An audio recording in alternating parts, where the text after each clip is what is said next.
All right. Well, we'll go ahead and get started.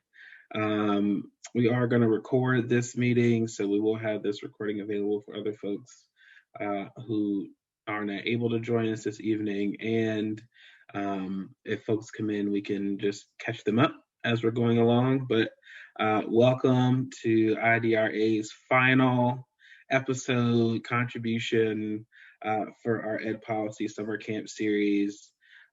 My name is Terrence Wilson. I am the IDRA Regional Policy and Community Engagement Director. I coordinate a lot of our efforts outside of the state of Texas with regard to education equity and education policy and community engagement. And so the conversation we're going to have today is entitled, "The South Got Something to Say," because that's the way that we feel. And there's a lot of things that we've been experiencing that have taken root across the South that require a response from us as a collective. So we'll get into the presentation. I thought we could just start with an introduction. We have a very intimate group today.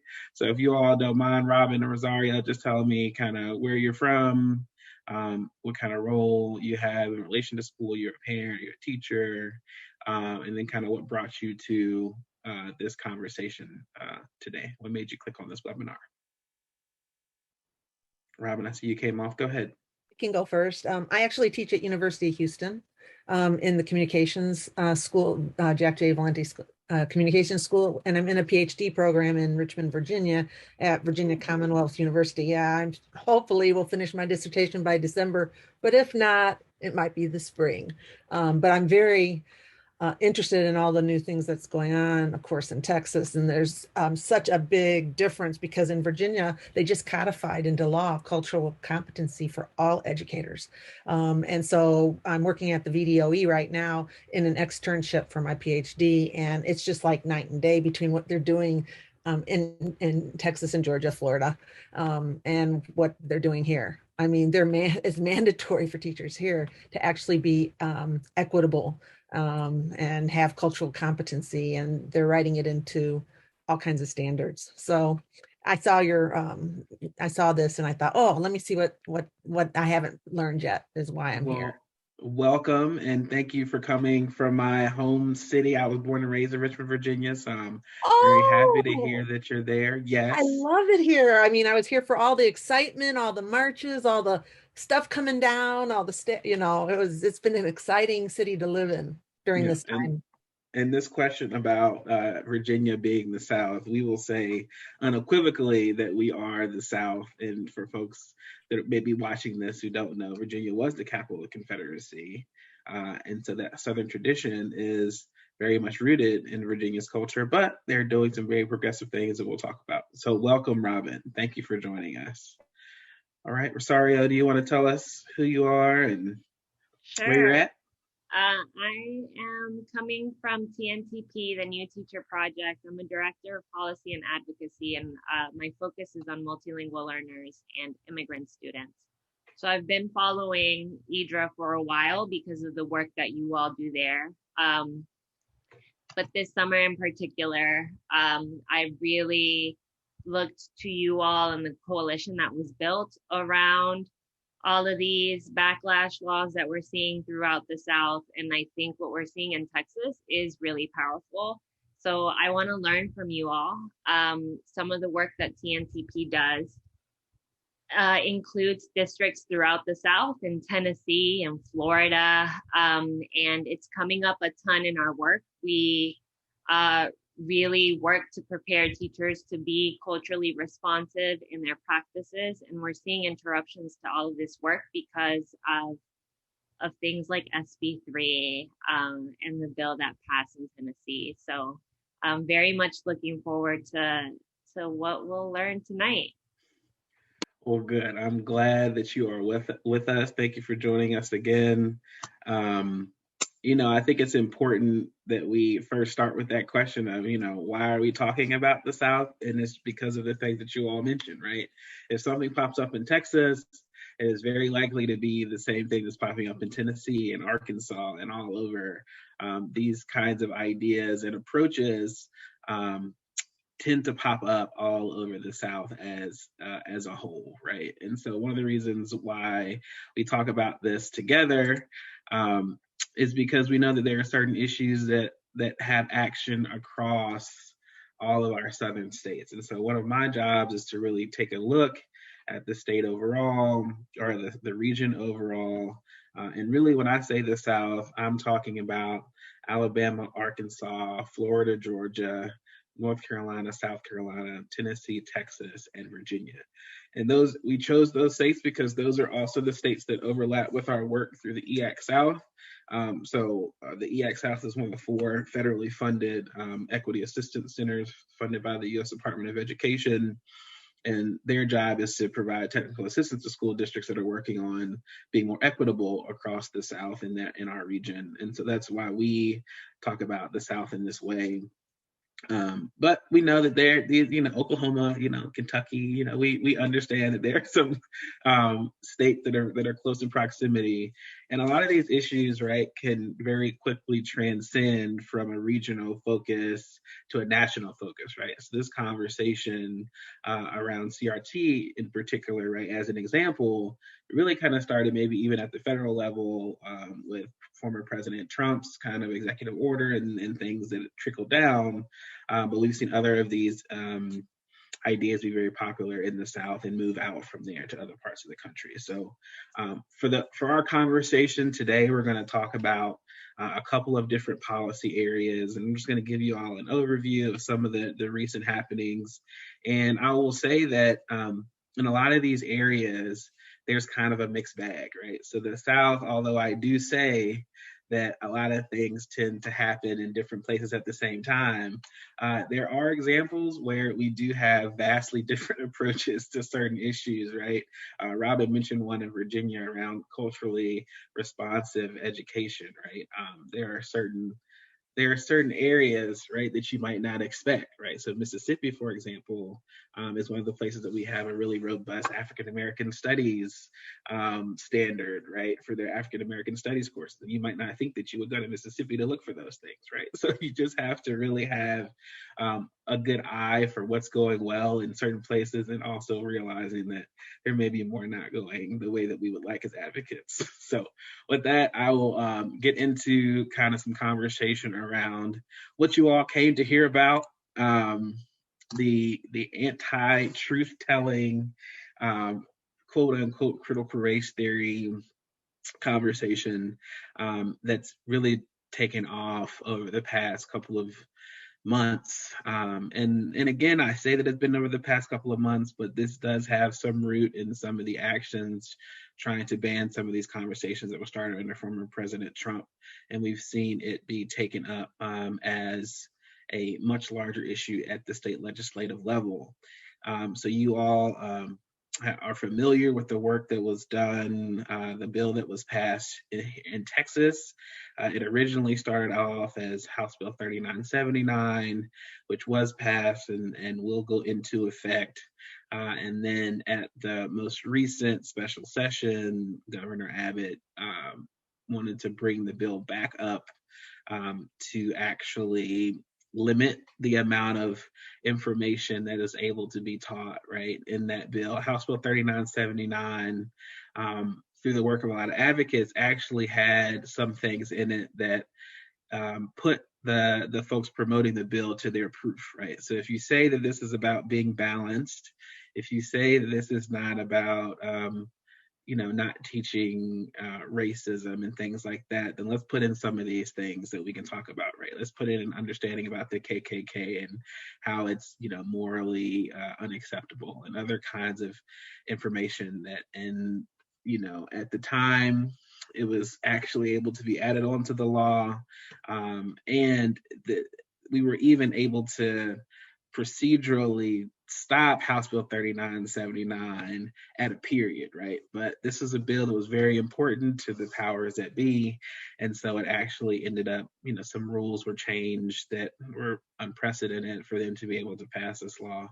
However, Senate Bill 3, which is the iteration that is currently been passed out of the Senate now, as you all know, the Democrats in the Texas Senate left the state, right, very famously.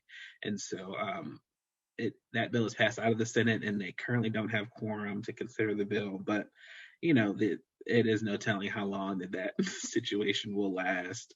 And so we're in a place now where we're considering what the ramifications are for bills like that. And so we'll talk a little bit more about some of the advocacy strategies and ways to push back on items like this as we go forward. But there have been different levels of engagement with these topics thus far across the South, right? So you've had places like Arizona and Tennessee who have already passed their version of these bills.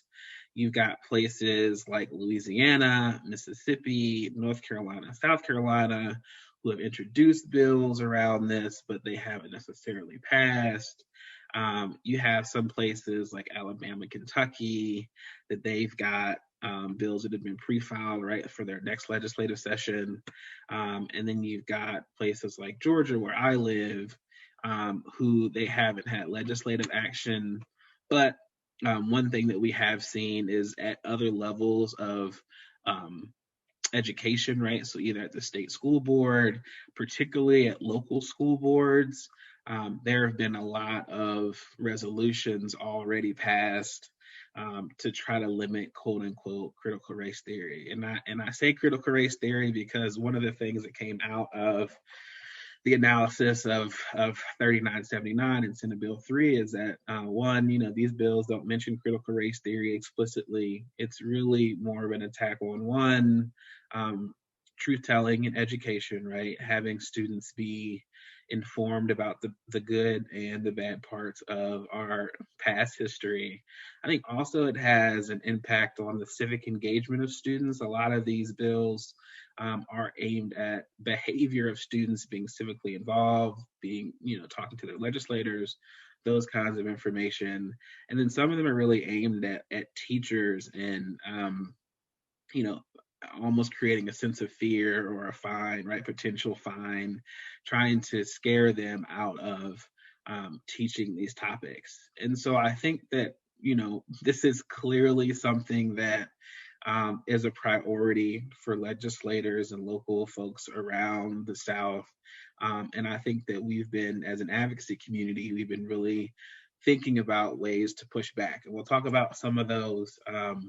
And also Robin and Rosario, it's just us three. So if you've got questions or comments, feel free to come off and we can have more of a chat. I'll pause there to see if you all have any questions, comments, thoughts from your perspective and the work that you all have done.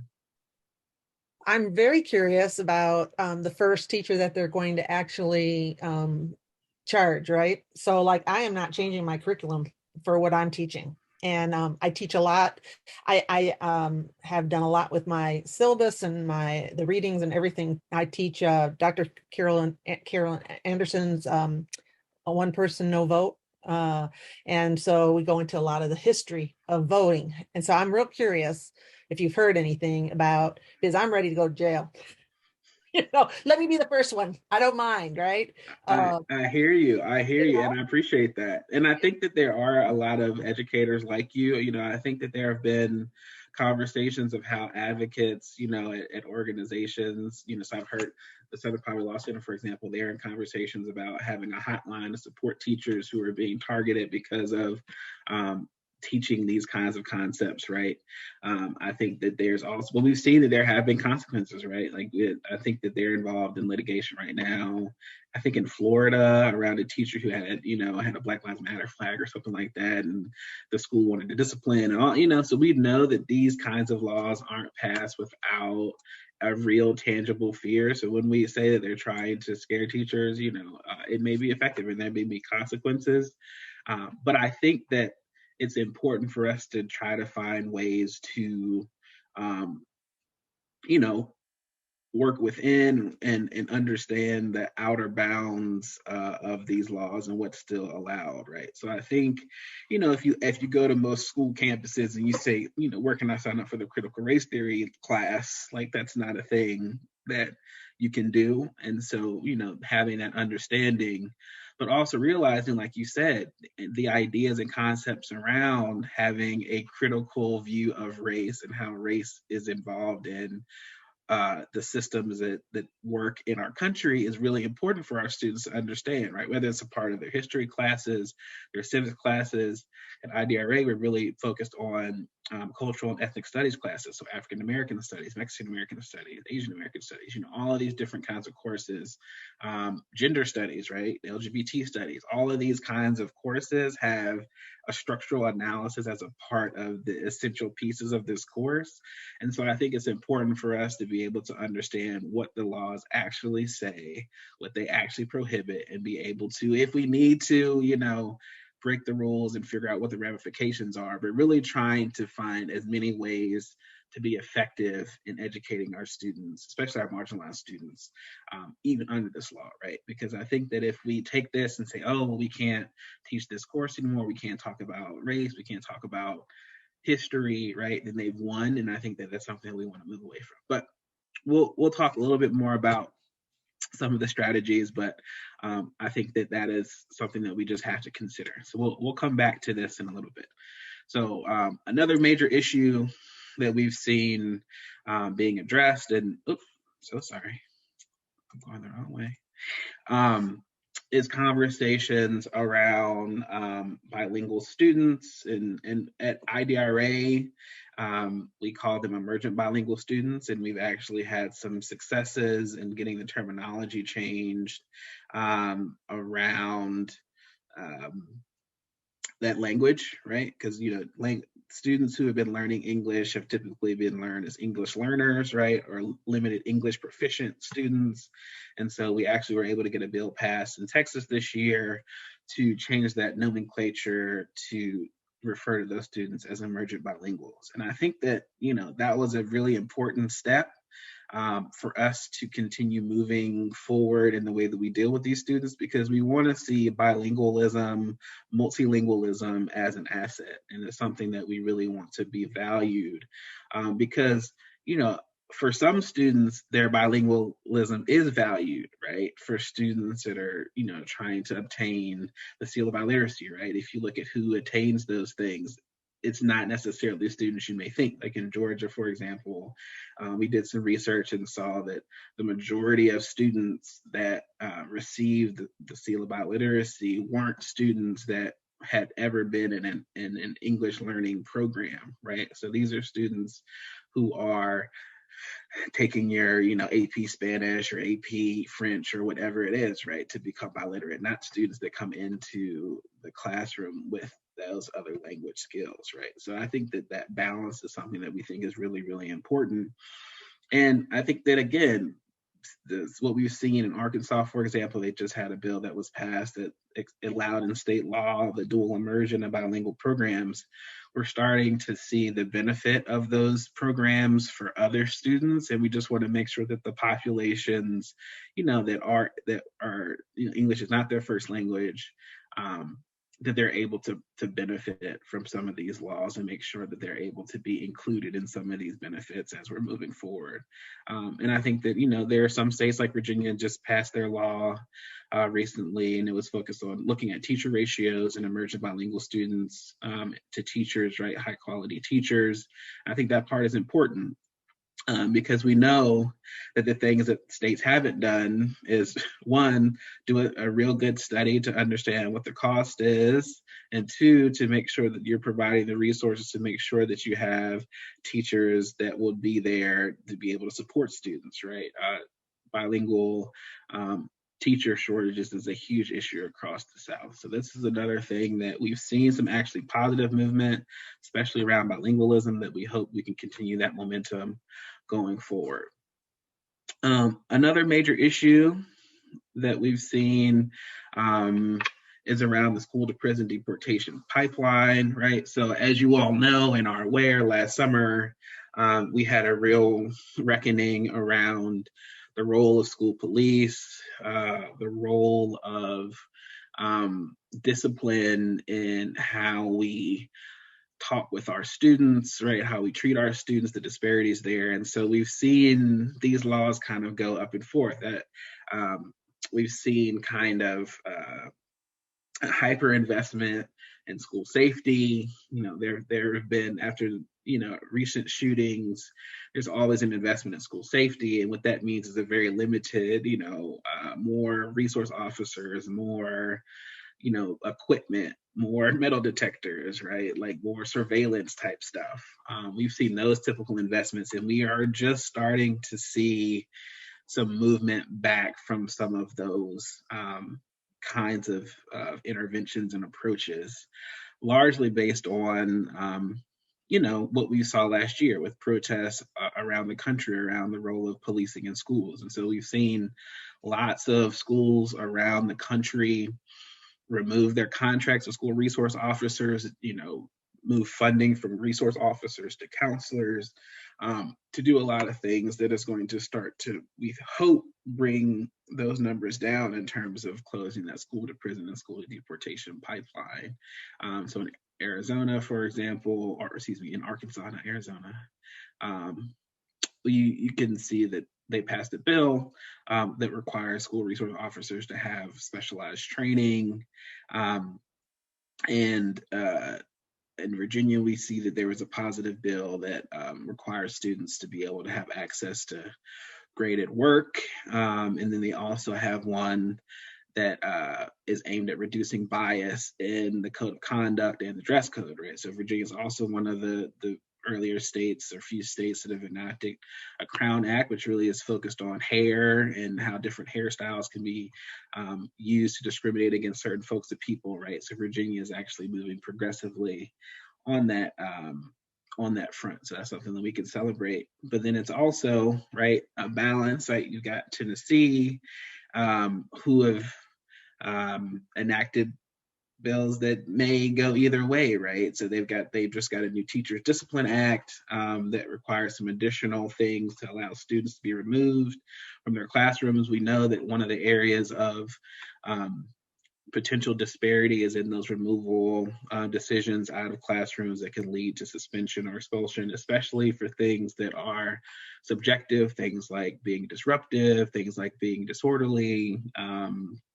We know that certain teachers have biases, right, in the way that, and implicit and explicit in the way that they approach certain situations and student behavior. And so it's good that there are going to be some more processes that we are looking at removal as that first step, because we know once you get removed, like then the negative impacts begin to happen even before you get suspended. Even spending time outside of that classroom is going to have a negative impact on you. But on the other end of things, right, they passed a bill that would allow students to be expelled but not necessarily have to be referred to an alternative school, and it's got a limited group of offenses that this is relevant for. But still, I think that from our perspective, that right to an education is vitally important, whether you've done something that required you to be removed from the classroom. And we personally don't think that there's limited instances where this is a necessary step to take exclusionary discipline practices. But also, no matter what, the student should have access to an education. So more to of a little bit of a mixed bag across the South with regard to school to prison deportation. And it's interesting because we're in a space now where over the past year during the pandemic, we didn't really see the same levels of suspension, expulsion, right? Like that you may have gotten banned from Zoom class or something, right? But it's a little bit of you can't suspend me home when I'm already at home, right? It's a little bit of a different phenomenon. And so we're seeing, one of the things that we're going to be looking at is just what is the impact of that on how students did, right? I mean, you're not constantly removing students from that academic environment. What can happen? And we kind of had a forced hiatus on exclusionary disciplinary practices based on the pandemic. So we're really interested in looking to see what that will look like. What is the impact of that on disciplinary practices, and what's the impact on student achievement? And so we're actually looking at that at IDRA right now. So, but we know that these things, the tough on crime, tough on whatever, right, conception is very popular we know that there are elections coming up, so we know that we're always on the lookout for issues that are going to increase, interventions, school policing, and school disciplinary kind of interventions and strategies. So next, I'll touch a little bit on another major issue that we've seen lots of movement around. The region is this idea around school vouchers, voucher expansion, which is essentially where you have vouchers or pots of public money, that you can use for certain educational expenses based on certain criteria, right? So this is a very popular and more popular approach to addressing some of perceived deficiencies in public education. But us at IDRA, we take the stance that these are never a good idea to improve your public schools, and they have problems in administration that just make them not good for students all around. So, but we've seen lots of expansion, right? Even in a pandemic, even when, folks are struggling to find money, somehow, these voucher programs still manage to grow. So in Texas, they had additional $30 million for vouchers. In Georgia, there's one bill that expanded eligibility, which is going to end up growing that program. We had Georgia had another voucher program that didn't pass because of the price tag. So it's not to say that there is no limit to looking at these bills, but again, there's several places across the region where these things did pass. In Arkansas, in South Carolina, and all, really kind of all over the region, we've seen either expanded eligibility or expanded funding for these voucher programs. And it's interesting because, as I mentioned, over the course of 2020, you saw a lot of budgets really be slashed. And in the next slide, we'll talk a little bit about how some of those funds were restored partially. But there always seems to be money around vouchers. And so it's interesting when we hear folks across the South talk about, budgetary needs and needing to be fiscally responsible and those kinds of things. I think that it's more a reflection of our priorities on the things that we think are important versus not having money. Like I know in Georgia, like I said, where I live, we've had a rainy day fund of $3 billion that we thought that the COVID-19 pandemic wasn't a rainy enough day that we needed to touch it. And I think there are a lot of states across the South that have either pots of money that they're not willing to access or have spending patterns that aren't in alignment with things that are the best for students. And so I think these are always conversations that we want to be involved in and thinking about, especially if we're taking money out of public schools and sending them to, private institutions or religious institutions that have different rules, right, for how students should be treated and can be treated. So that's another thing that we've seen over the course of the year that we think is likely to continue because it is recession proof. This interest is really resilient, and so I think that is something that we will continue to monitor as we go forward.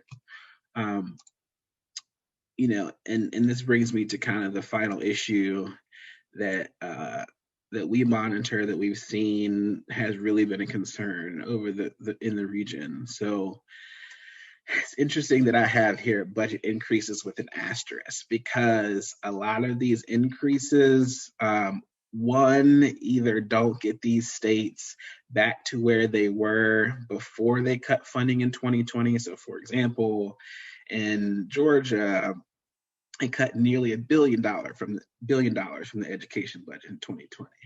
And then they restored about 60% of that, and they patted themselves on the back for increasing public education funding. Well, for folks that know basic arithmetic, we know that still leaves you with a 40% cut, right, which is around $400 million from where you were before. And I think that it's really important for us to think about how these increases, right? One, are they tied to the federal money that's going to be coming in, and whether they're even able to access that? As you all may know, in Texas, there's been a huge controversy because Texas is not even willing to do the steps necessary to access all of the federal funds that they've been approved for.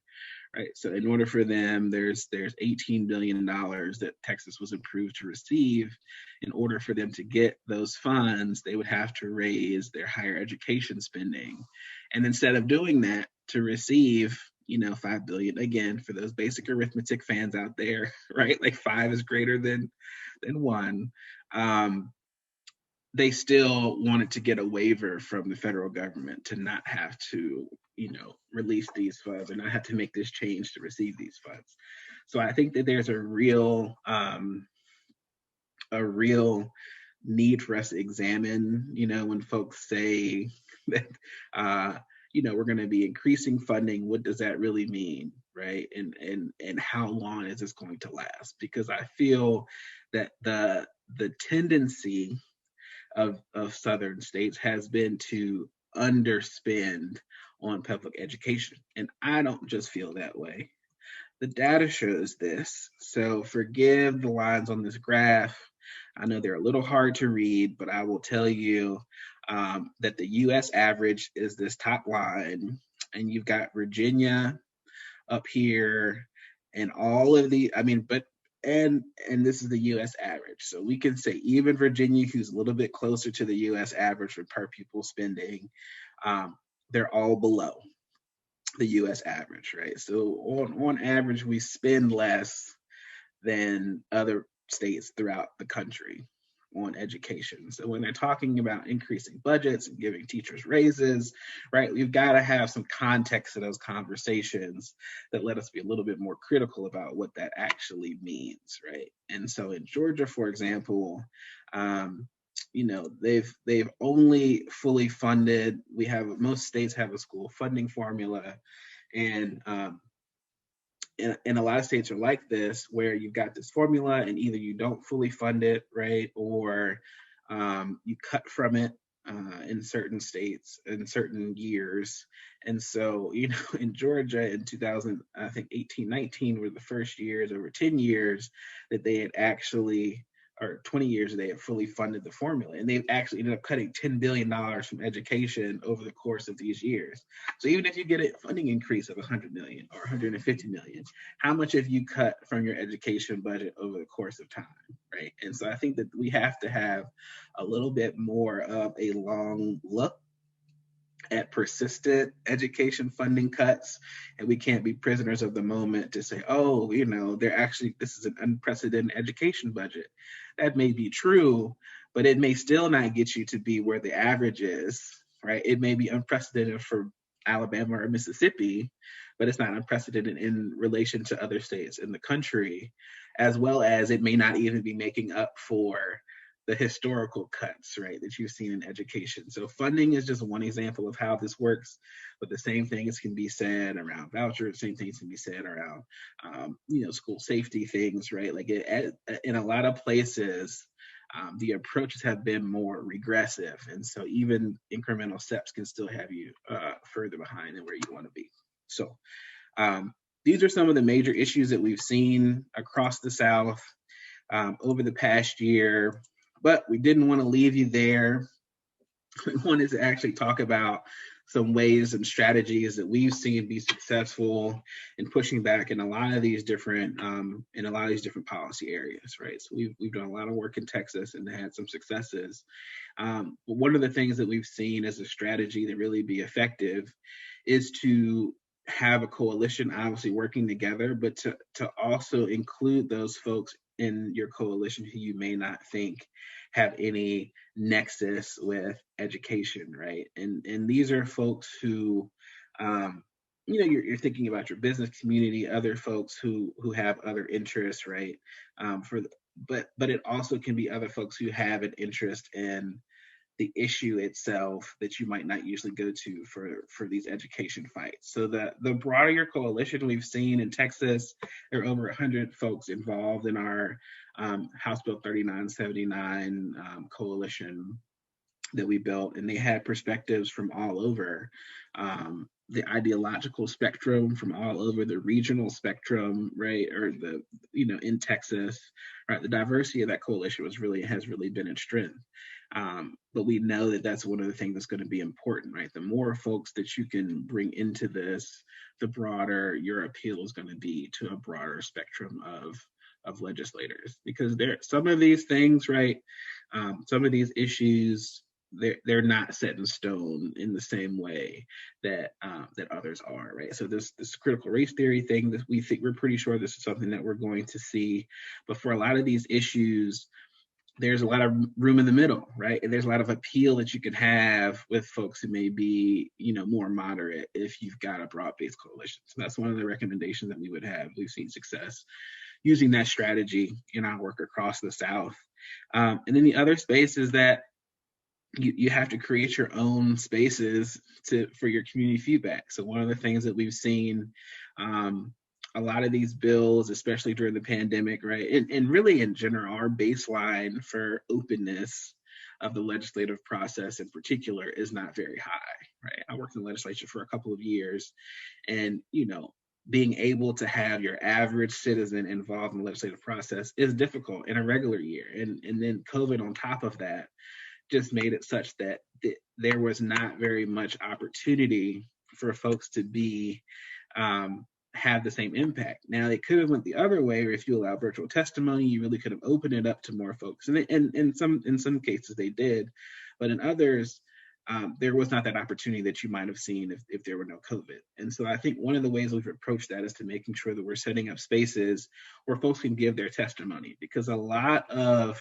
the way that these bills work and the way they advance is that you think, the loudest voices are the ones that you see and hear. You think that that's the way the majority of folks feel, right? So you're always hearing, certain folks speak out against something, then the idea in the community is like, oh, well, most people must oppose this, and that's not necessarily true. So we wanted to make sure that we created these spaces for our community members to tell their own story, to give their own testimony. Okay, you didn't allow me to speak longer than a minute at this hearing, longer than a minute and a half at this hearing. Let's have our own hearing. We're gonna let you all know what our ideas are, how this impacts us, and we're not gonna let you silence us. And we think that's vitally important, whether it's young people, whether it's families and caregivers, educators, right? We think it's vitally important that no matter what, that you have a space to give that feedback, to give that testimony, to give that that information that really these legislators need to make the right decisions. You never want it to be a decision to be made and say, well, you never contacted us. That's not what we're going to be.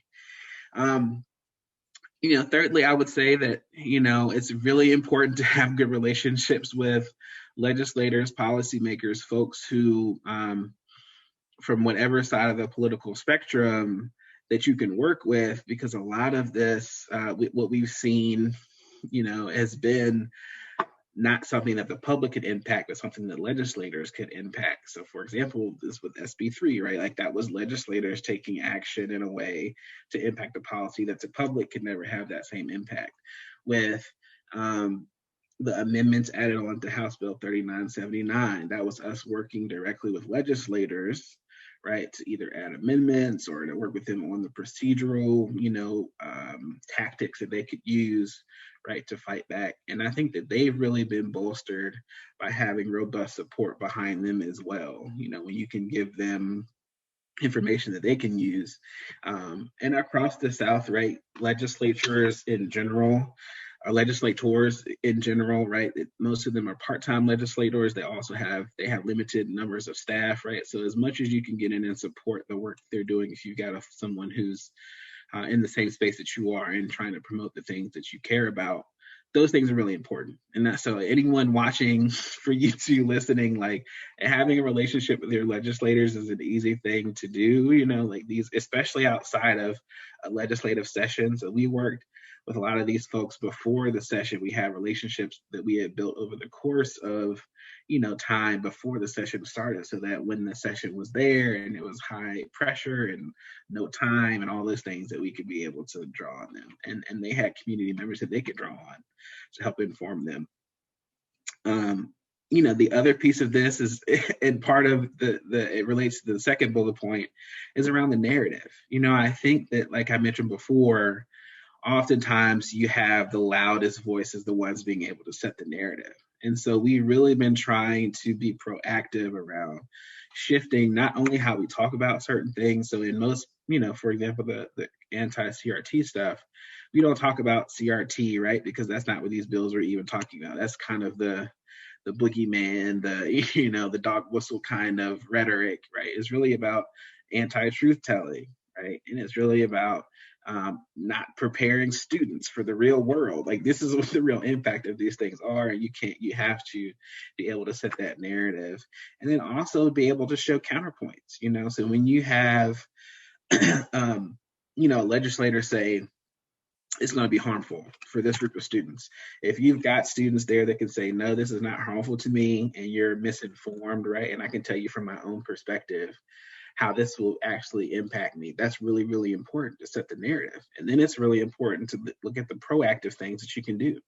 So with critical race theory kinds of bills, right, we've really been focused on ethnic studies, and being able to have those students be able to come in and talk about how it really impacted their life to be able to have these courses. That's a hard thing for a legislator to look at, a 13-year-old in the eye and tell them that your opinion doesn't matter, right? Like, these are things that if they're going to happen, you want to make it uncomfortable and you want to change the narrative. And then there are some folks out there in policymaking positions and legislative positions that really do want to do good equity work, that really believe that we should be funding our schools the way that we should, that believe that emergent bilingual students deserve a high quality education, right? Like, there are allies that you have in these spaces that you have to reach out to and make a connection with, and they can help you by promoting legislation that, even if it doesn't pass, right, it's changing the narrative about what's possible, and you're giving people an option about what they could choose to support, right?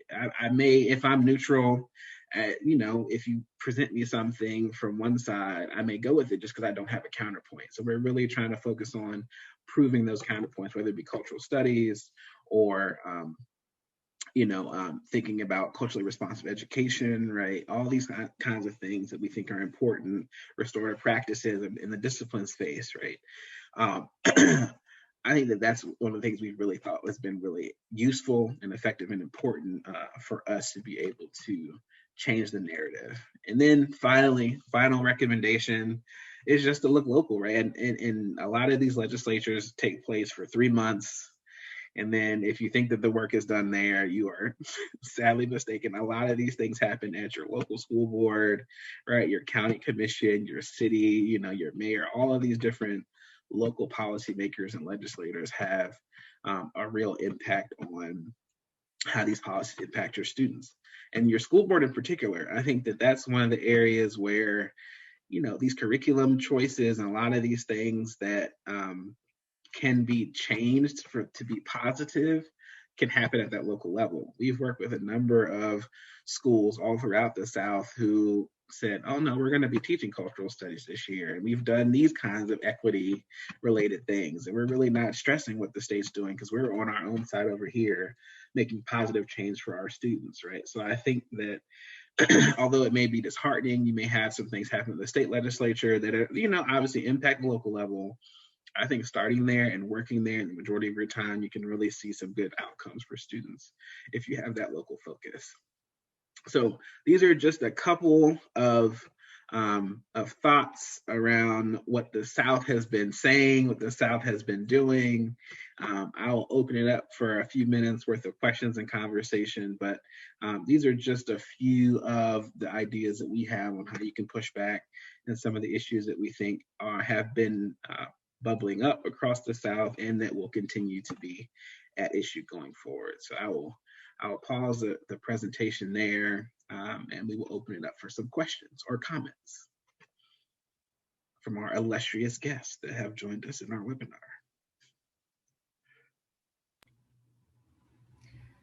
Thanks so much for all of that, Terrence. A lot came up for me, definitely tons of questions too. So I guess I'll start with here on how to push back. You talked about building really like broad-based coalitions. I'm just wondering if one, how IDRA has gone about identifying potential allies and then actually getting them to invest when maybe they've got other priorities.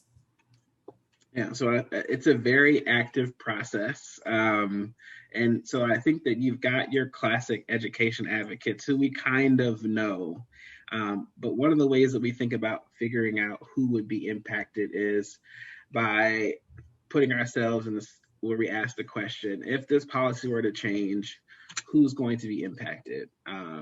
So that might be a particular, group of students, right? So that might be your Asian American students. It might be your Mexican American students, right?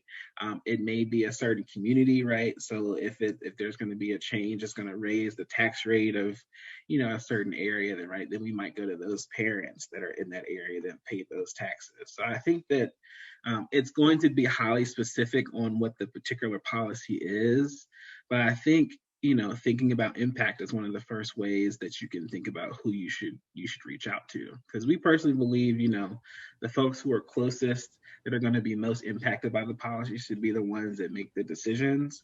And then it's also just finding like notes of commonality. So your issue may be another education issue. Let's say you're a special education advocate, right? It's being able to show like within the realm of education, how my policy that I'm focused on is going to impact the policy that you care about. I might not always get you to come into caring about my particular policy stance, but if I show you the alignment and the convergence of where this policy is going to impact what you care about as well, I think that that's really important. And I think just we know that there are certain groups that we typically under contact, students being one in particular. We try our best to reach out to parents as much as we can as well, right? Thinking about the faith community was another one that I think is really important, that these are folks who are vitally important to our daily lives, that we think of them as separate from our advocacy, right? And so I think that part of how we approach it is one, community focused and figuring out impact, but also just thinking about who are those folks who have, an interest that we could show that our interest aligns with. Take a sip of water. And I completely 100% agree with you, and I'm 100% with you on who are the most impacted. I guess I'm just thinking about the example you gave earlier with like the business community and the chambers of commerce coming in and signing on to these the legislation in Texas, for example. Yeah, I mean, I think that was it. We've also had some. Hold on one second. Give me one more second. We'll make sure that Michelle edits this part out of the final video.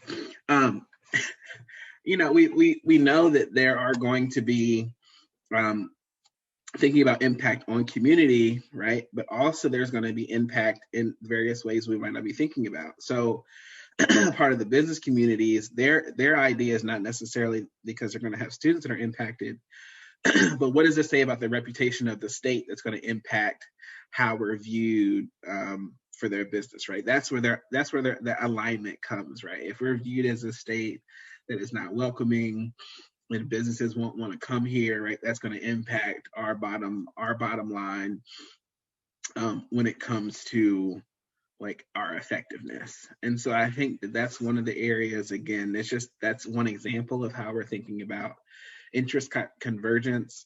And there are some folks that are just major players in legislative spaces that we want, as much as we can to be, allies as much as we can, right? When that makes sense. And there are some people who are, there are no permanent friends, right? Like in these efforts, right? There's interests that align and we can work together on that. But it's not us choosing who's worthy. This is the outcome that we want to see. We have a belief that our students should have this level of equitable access. And if you can get on with that, then that's good. But if you can't, that's okay too. So yes, I think that I saw another question. Oh, this was this from earlier, your question about the population of students overlapping with absenteeism. Do you want to say more about your question about that? I see it in the chat from earlier. Sorry, I didn't see it from before. No worries. Trying to think back to, I think you were talking about school to prison deportation pipeline and talking about how I guess discipline rates have been lower with, like, I mean, it's not like you can suspend people from virtual learning. So and you said that you all were, I don't remember exactly, but I think you said something along the lines of you all are looking to explore that data. And immediately what came up for me is, yep. And when we're talking about Black and Brown students, we know that they have also, and where we have the data, right, is they've been disproportionately represented in the higher absenteeism rates.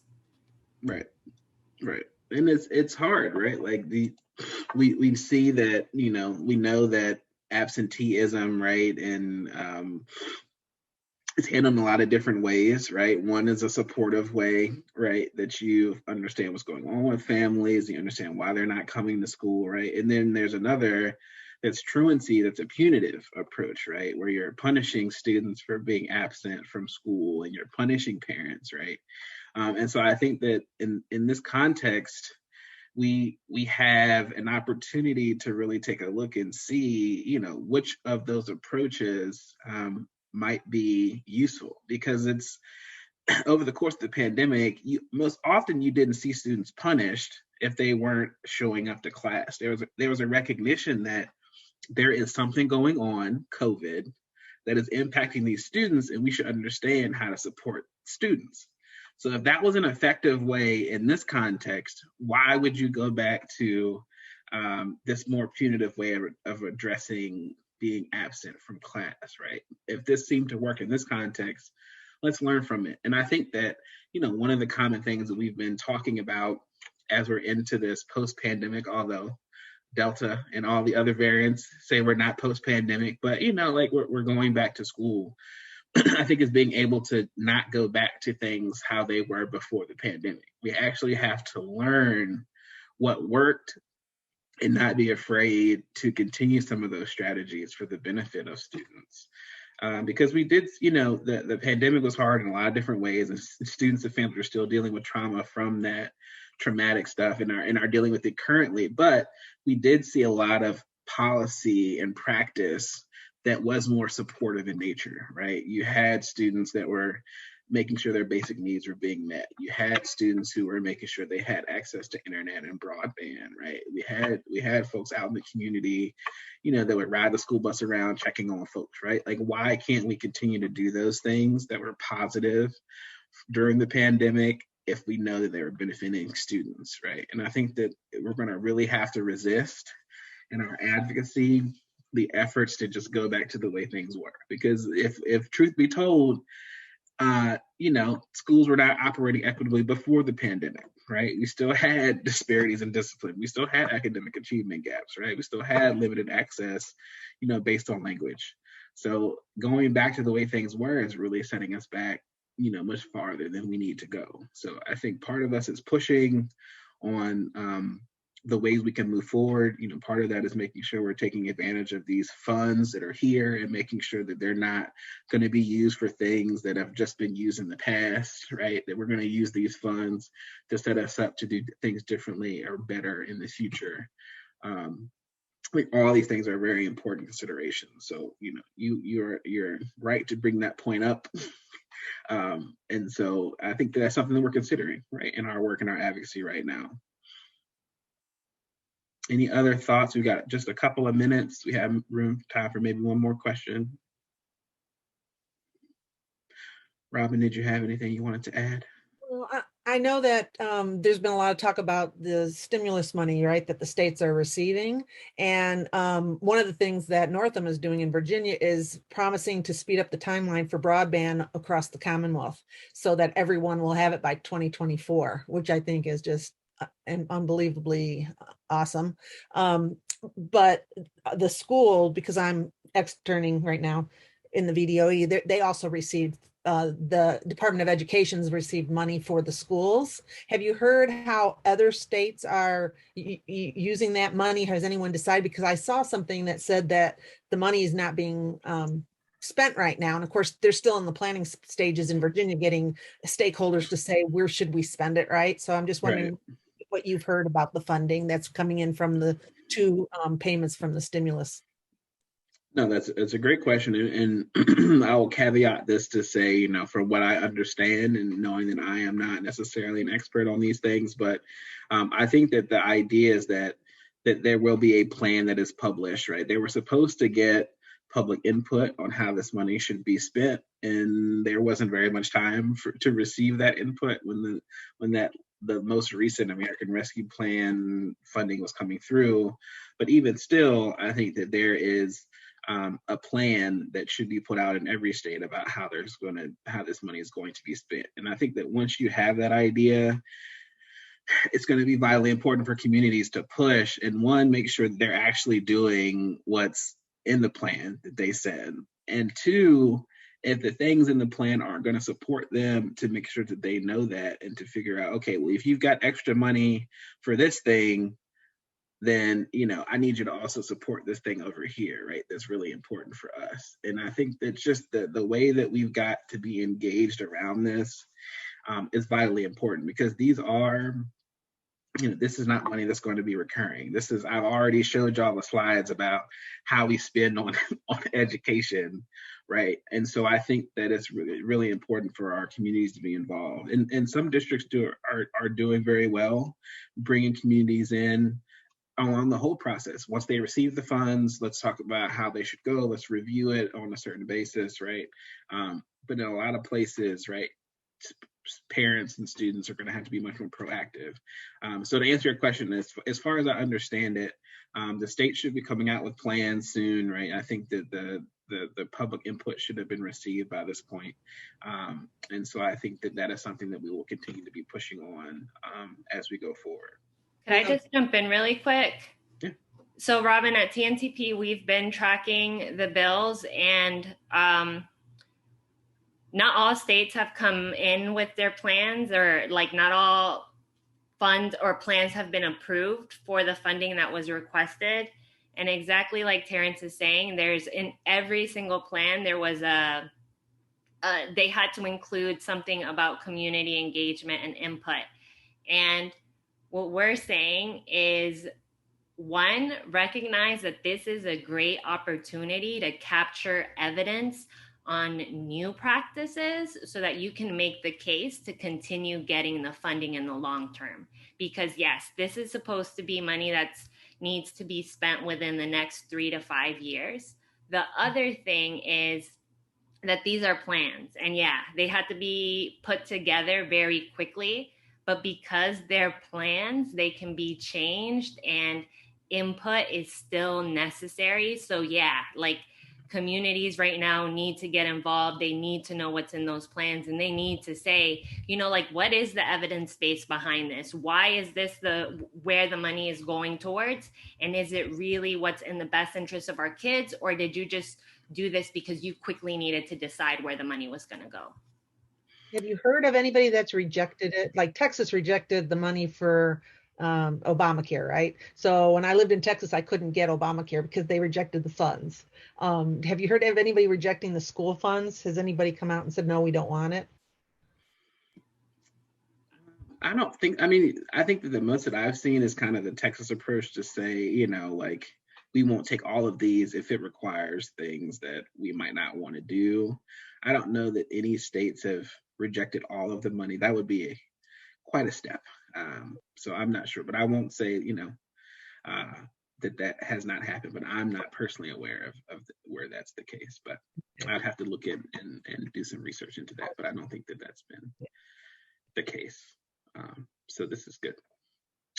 Well, I just want to, we are at our time, so I want to thank you both for joining us, and all the folks who are going to watch this webinar.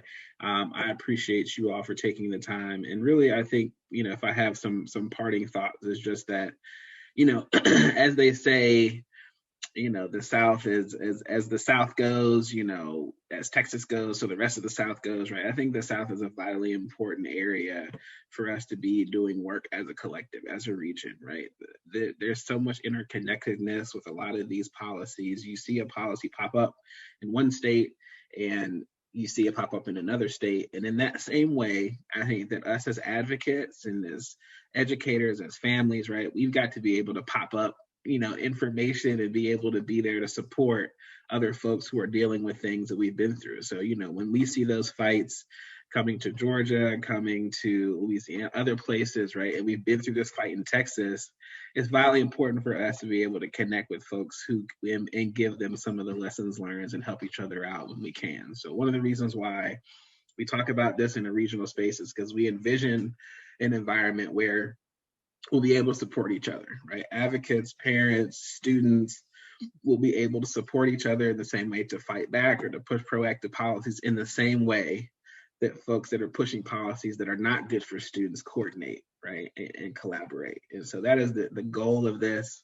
We will continue pushing on that goal, but it's going to take all of us working together. So I appreciate y'all's time on this Thursday evening. And, if folks want to stay interested and involved in the work that IDRA is doing in this respect, please, stay up with us on our newsletters and all of those things. We're going to be having more and more regional writings coming out soon. So I just want to thank you for your time and say keep working, keep striving, keep fighting, because we're only going to make things better. So with that, I will close and thank you both. And I appreciate you. And if you ever have any questions, please feel free to reach out to me. And anyone watching on the webinar later, also feel free to reach out. Thank you all so much. I appreciate you.